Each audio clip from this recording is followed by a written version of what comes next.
জাতীয় স্মৃতিসৌধে ফুল দিয়ে বীর শহীদদের শ্রদ্ধা জানিয়েছেন সংসদের নবনির্বাচিত স্পিকার হাফিজউদ্দিন আহমদ ও deputy speaker barrister Kaiser Kamal. সকাল 10:15টার দিকে শ্রদ্ধা নিবেদন করেন তারা।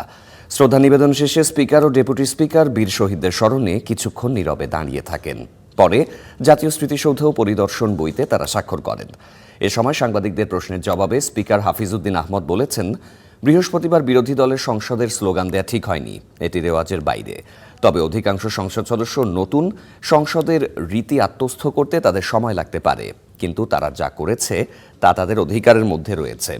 মোটামুটি বিরোধী দল শৃঙ্খলাবদ্ধ ছিল বলেও জানান স্পিকার হাফিজউদ্দিন আহমদ। এদিকে জিয়া উদ্যানে শহীদ রাষ্ট্রপতি জিয়াউর রহমান ও সাবেক প্রধানমন্ত্রী বেগম খালেদা জিয়ার সমাধিতে আজ শ্রদ্ধা নিবেদন করবেন স্পিকার ও ডেপুটি স্পিকার।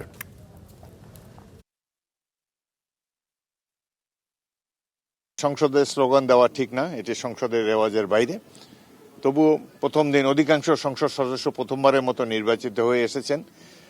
সংসদীয় রীতি নেওয়াজ আত্মস্থ করতে হয়তো কিছুটা সময় লাগতে পারে। আমরা নিরপেক্ষ থাকবো এবং ক্রিকেট খেলায় আম্পায়ারের যে ভূমিকা থাকে আমাদের সেই ভূমিকা থাকবে। ধন্যবাদ।